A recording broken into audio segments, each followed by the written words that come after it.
Garbo nato karon ang usa ka 18 anyos nga kagay-anon kinsa nasakmit ang kampyonato sa bag-uhay lang gipahigayon nga International Golf Tournament sa California, USA.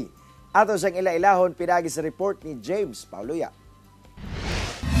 Siya si Kiara Montibon, 18 anyos o grade 12 student sa Cagayan de Oro City. Simple lang ug ulawon, mao kini ang personalidad ni Kiara. Apan bisan pa man sa iyang edad, mihakot na kini og awards tungod sa dulang golf. Sumala ni Kiara nga 8 anyos pa lang siya diyang una kining nakadula og golf tungod sa impluwensya sa iyang mama. At first I said, no, not really, it's not my vibe because init, it's really hot and you're outside for so long.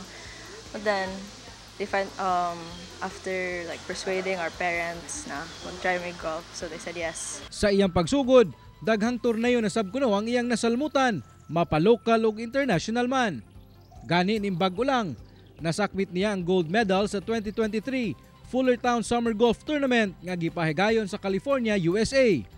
Siya ang nag-inusara nga representante sa Pilipinas. Gipildi niya ang 15 ka mga partisipante nga gikan pa sa nagkalain-laing nasud, lakip ang Amerika, kinsa ilado sab sa dulang golf. Kinimatod pa ang pinakaunang international win sa Cagayanon golfer. It felt good. I felt satisfied.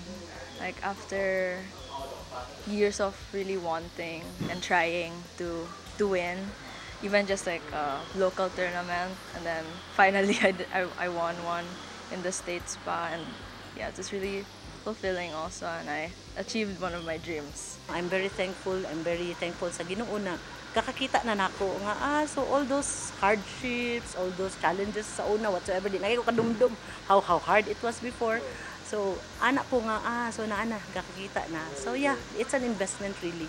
Sa karon, aduna na pipila ka mga universidad sa Amerika ang naghanyag og scholarship kay Kiara. Iyahan na sab kunong ginatuna ng posibilidad nga dawaton ang maong scholarship aron mapadayon ang iyang gikahiligan nga dula. Kauban si Jaybert Pairat sa kamera. Ako si James Pauliap para sa At Home with GMA Regional TV.